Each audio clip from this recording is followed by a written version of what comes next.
Di sebuah kamar rumah mewah di pinggiran Jakarta, Aisyah berdiri mematung di depan cermin, tangannya gemetar memegang surat wasiat ibunya yang baru saja dibuka. Surat itu menyatakan bahwa seluruh harta warisan keluarga akan jatuh ke tangannya, asal dia menikah dengan seorang pria dari keluarga terhormat dalam waktu 1 tahun. Tapi Aisyah tahu, itu berarti dia harus mengubur rahasia terbesarnya, hubungan cintanya dengan Rina selama 10 tahun terakhir, yang selama ini disembunyikan rapat-rapat dari keluarga yang konservatif. Aisyah ingat betapa semuanya dimulai 10 tahun lalu, saat kuliah di Universitas Indonesia, dia bertemu Rina di sebuah kelompok diskusi sastra.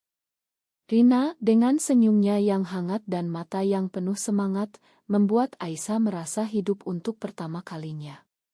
Mereka mulai sebagai teman, tapi perlahan, perasaan itu tumbuh menjadi sesuatu yang lebih dalam. Di tengah masyarakat Indonesia yang masih penuh dengan norma agama dan budaya yang ketat, Aisyah merasa takut. Keluarganya, keturunan ulama terkemuka di Jawa, selalu menekankan nilai-nilai tradisional. Kamu harus menikah dengan pria baik-baik, Aisyah. Itu tugasmu sebagai anak perempuan, kata ibunya berulang kali. Aisyah tahu, jika rahasianya terbongkar, dia bisa kehilangan segalanya, keluarga, warisan, dan mungkin bahkan tempatnya di masyarakat. Rina, di sisi lain, berasal dari latar belakang yang lebih sederhana. Dia bekerja sebagai guru di sebuah sekolah swasta di Bogor, dan selalu mendukung Aisyah. Kita bisa menunggu, sayang. Sampai saatnya tiba, katanya dulu, saat Aisyah pertama kali mengaku tentang tekanan keluarga. Tapi 10 tahun adalah waktu yang lama. Rina mulai merasa lelah dengan kehidupan yang tersembunyi, pertemuan rahasia di apartemen kecil, dan janji-janji yang tak pernah terpenuhi. Aisyah sering berbohong kepada keluarganya, mengatakan bahwa dia sibuk dengan pekerjaan sebagai pengacara di Irma Hukum Besar.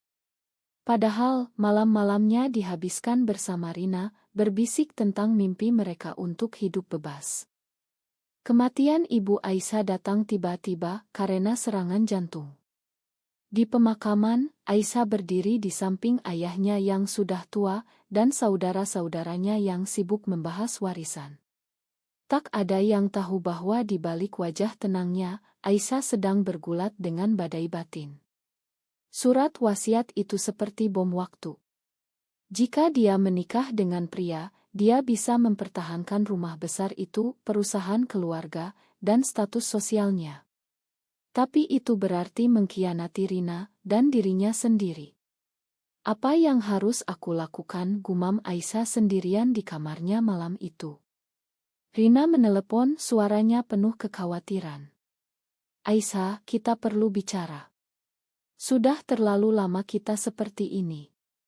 Aisyah menjawab singkat, besok. Aku janji. Tapi dalam hati, dia tahu besok mungkin akan mengubah segalanya. Malam itu, Aisyah tak bisa tidur. Dia ingat saat pertama kali mencium Rina, di bawah hujan deras di taman kampus. Itu adalah momen kebebasan, tapi juga awal dari rasa bersalah yang tak pernah hilang. Keluarganya selalu mengawasi, terutama kakak laki-lakinya, Budi, yang sangat protektif. Budi pernah curiga saat melihat Aisyah sering pergi malam-malam, tapi Aisyah selalu punya alasan. Kerja lembur, katanya. Sekarang, dengan ibu yang sudah tiada, ayahnya semakin bergantung padanya. Kamu yang paling pintar, Aisyah. Kamu harus lanjutkan legacy keluarga, kata ayahnya di pemakaman. Legacy itu termasuk pernikahan yang benar menurut norma masyarakat. Pagi berikutnya, Aisyah bertemu Rina di kai kecil di pinggir kota. Rina terlihat lelah, matanya merah karena kurang tidur. Aku tak tahan lagi, Aisyah. 10 tahun kita sembunyi. Aku ingin hidup normal, tanpa takut. Aisyah memegang tangan Rina di bawah meja, takut dilihat orang. Aku tahu, tapi sekarang ada surat wasiat itu. Jika aku tak menikah dengan pria, aku kehilangan semuanya. Rina menarik tangannya. Semuanya. Termasuk aku. Pertanyaan itu menusuk hati Aisyah. Mereka berdebat pelan, suara mereka tertahan oleh musik Kai. Rina bilang dia sudah dapat tawaran kerja di Bali, jauh dari Jakarta. Mungkin kita perlu istirahat, katanya. Aisyah panik. Jangan pergi. Beri aku waktu. Tapi Rina sudah berdiri, meninggalkan Aisyah sendirian dengan secangkir kopi yang dingin. Di kantor, Aisyah tak bisa konsentrasi. Rekan kerjanya, seorang pria bernama Andi, mendekat. Andi adalah calon suami ideal menurut keluarga Aisyah, tampan, berpendidikan, dan dari keluarga baik. Mereka pernah dijodohkan oleh ibu Aisyah. "Kamu baik-baik saja?" tanya Andi. Aisyah mengangguk, tapi dalam hati, dia membayangkan hidup palsu bersamanya.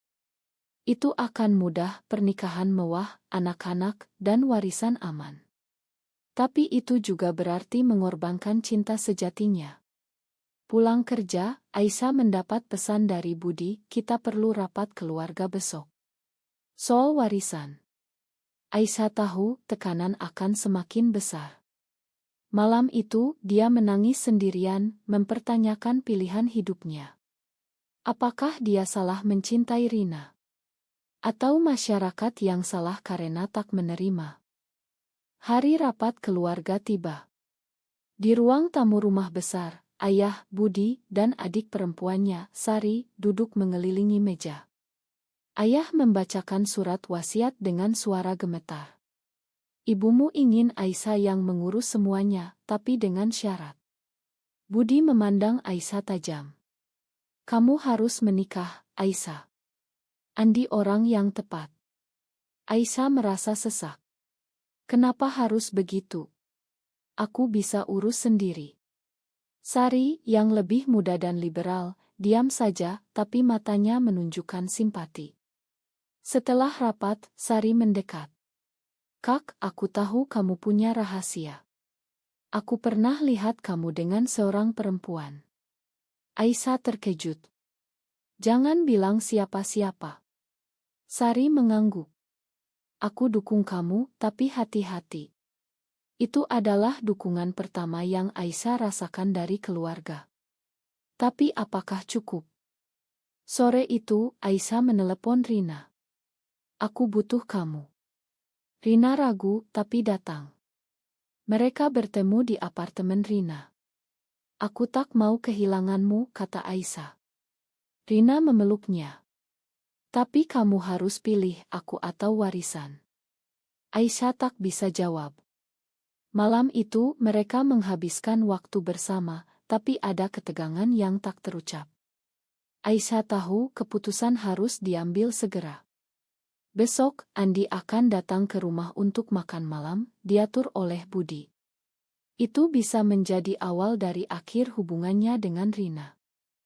Makan malam dengan Andi berjalan seperti skenario film keluarga sempurna. Di meja makan rumah Aisyah, ayahnya tertawa lepas mendengar cerita Andi tentang pekerjaannya di bank. Budi mengangguk setuju setiap kali Andi memuji Aisyah. "Kalian cocok sekali," kata Budi.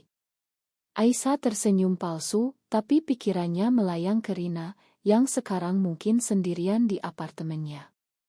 Andi, dengan sopan, bertanya tentang rencana masa depan Aisyah. "Aku ingin fokus karir dulu," jawab Aisyah samar.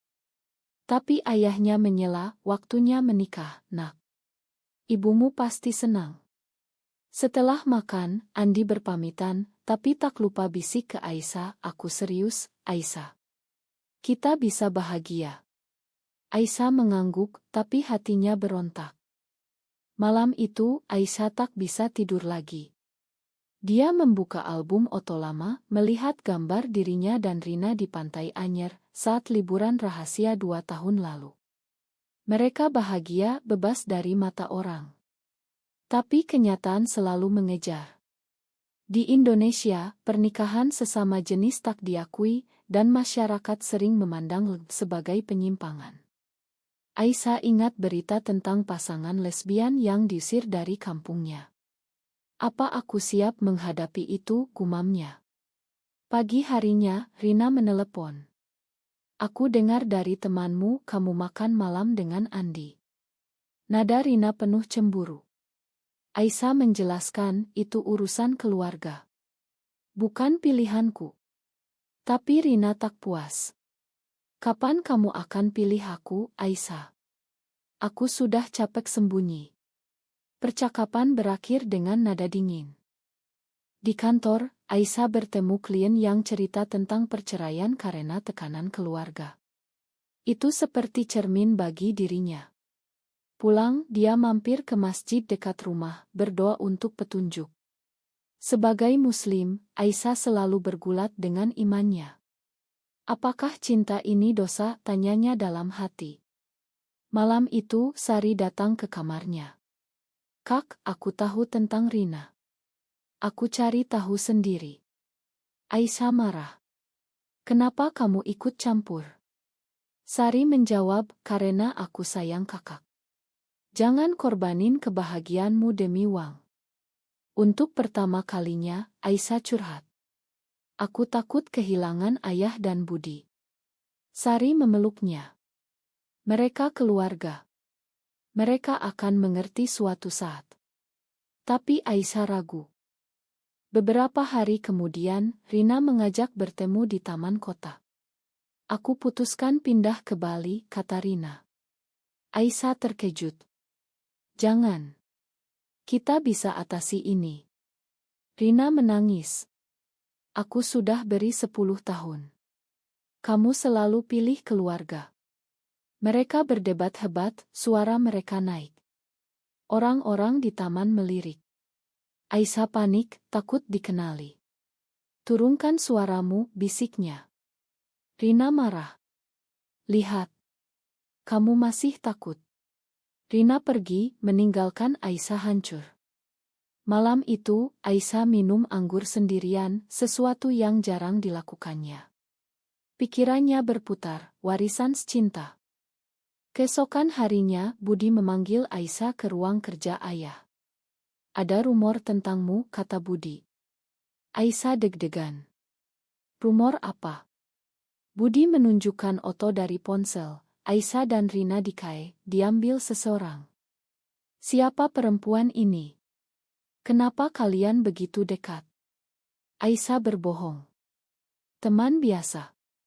Tapi Budi tak percaya. Jangan bohong. Ini bisa rusak nama keluarga. Aisyah marah. Nama keluarga lebih penting dari kebahagiaanku. Budi terkejut. Apa maksudmu? Aisyah hampir mengaku tapi menahan diri. Setelah itu, dia menelepon Rina, tapi tak diangkat. Aisyah memutuskan bertemu Andi. Aku tak bisa lanjutkan ini, katanya. Andi kecewa. Kenapa? Karena ada orang lain.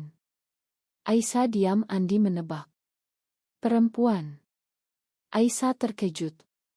Bagaimana kamu tahu? Andi tersenyum pahit. Aku perhatikan lama. Aku tak masalah, tapi keluargamu akan.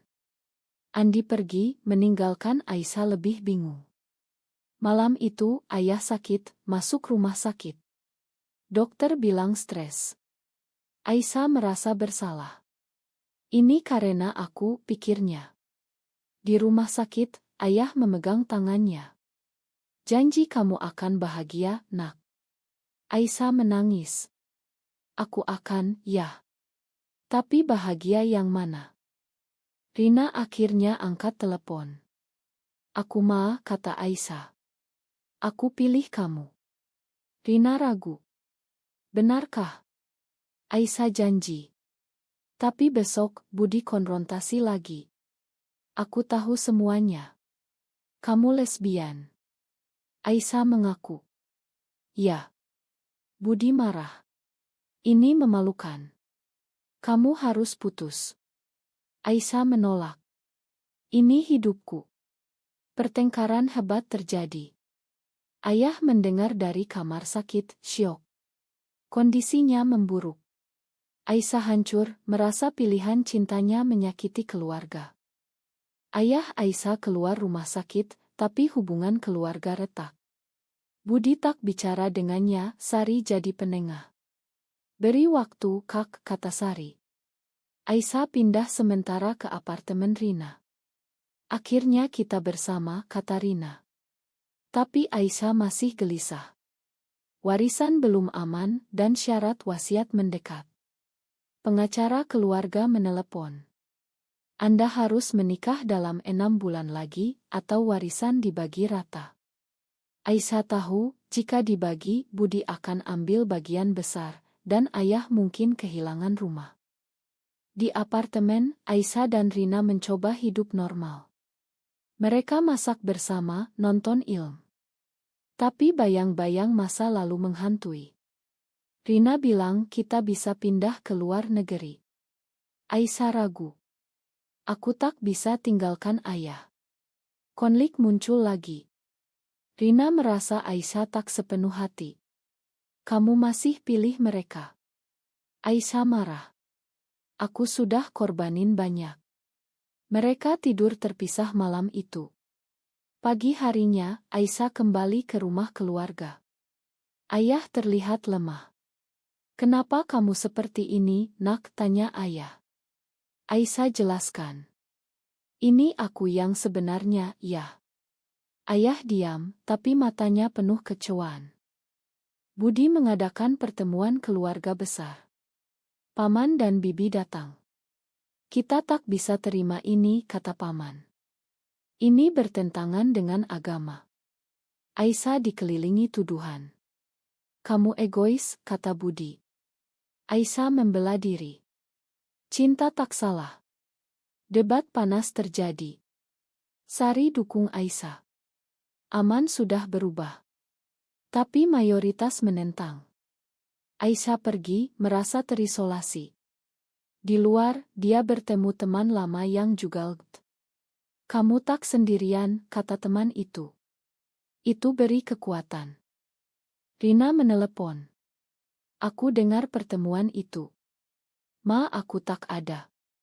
Aisyah bilang, aku butuh dukunganmu.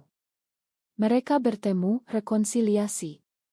Tapi kemudian, skandal meledak. Foto Aisyah dan Rina bocor ke media sosial.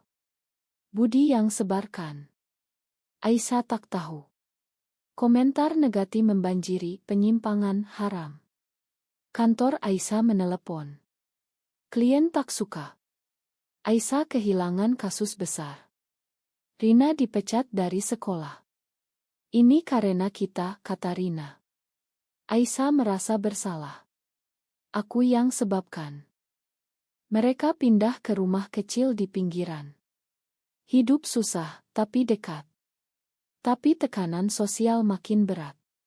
Tetangga gosip. Rina depresi. Mungkin kita salah. Aisyah kuatkan. Tidak.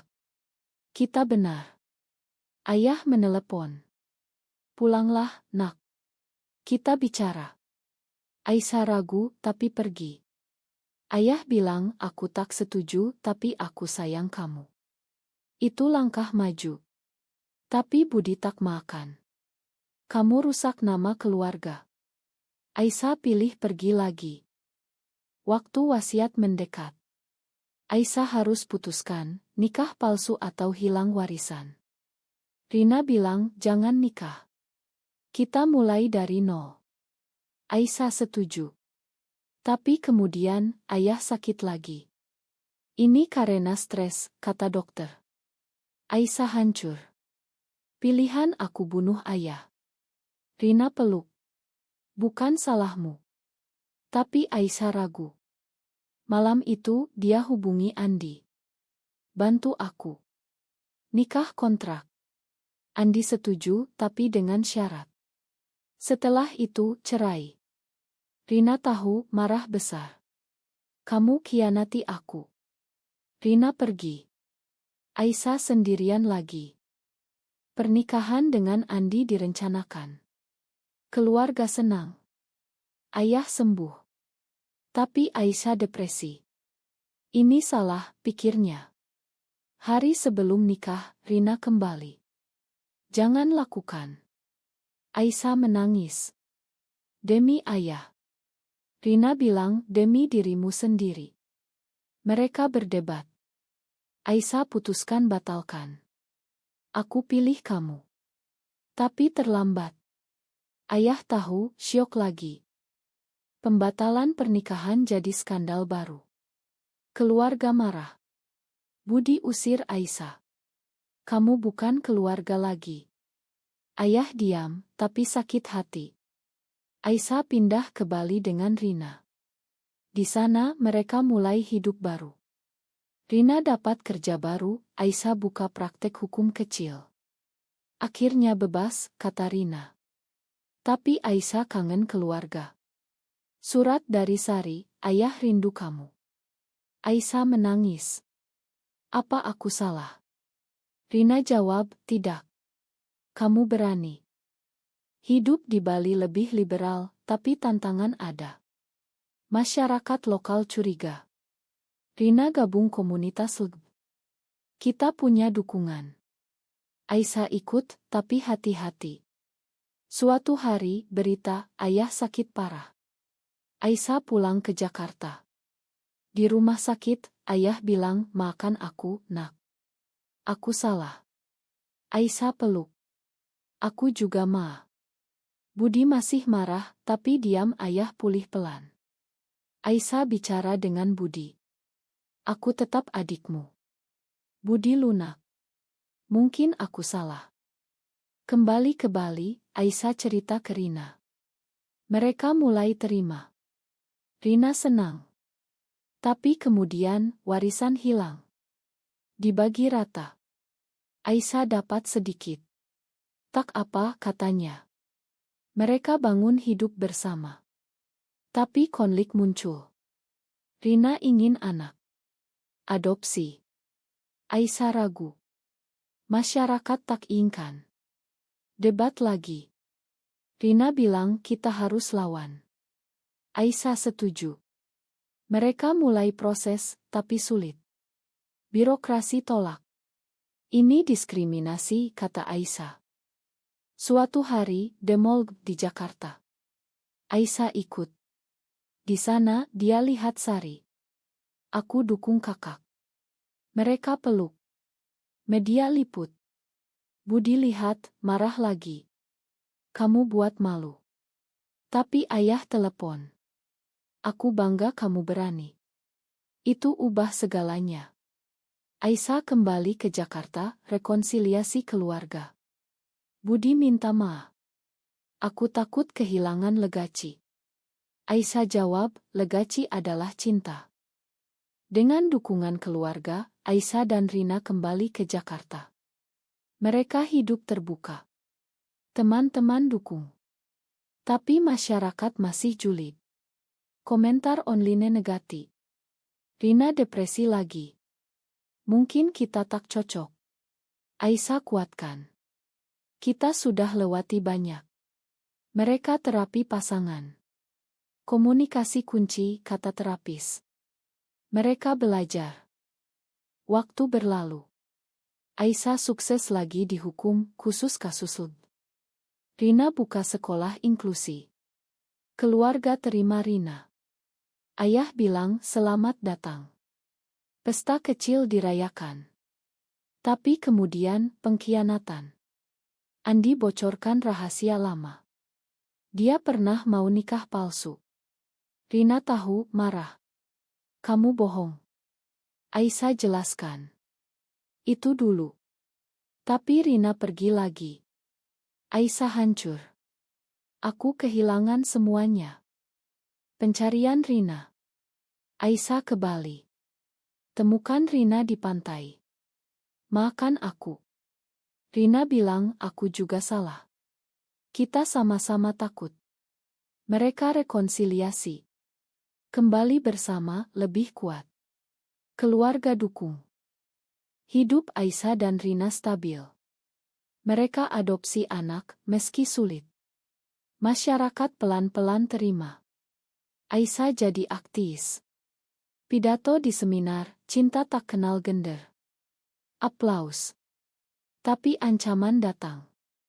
Surat anonim, hentikan ataunya. Aisyah takut, tapi lanjut. Rina dukung. Kita lawan bersama. Keluarga lindungi. Budi jadi sekutu. Aku pelajari banyak. Suatu hari, ayah meninggal damai. Di pemakaman, Aisyah bicara. Ayah ajar aku tentang cinta. Warisan sudah hilang, tapi hati kaya. Rina pegang tangan. Kita punya satu sama lain. Tahun berlalu. Anak mereka tumbuh. Aisyah lihat perubahan masyarakat. Lebih terbuka. Tapi masih perjuangan. Di akhir, Aisyah renung. Apakah semua pengorbanan itu pantas? Dia jawab ya. Tapi pertanyaan tetap, apakah menyembunyikan cinta demi keluarga adalah pilihan yang benar, atau pengkhianatan terhadap diri sendiri?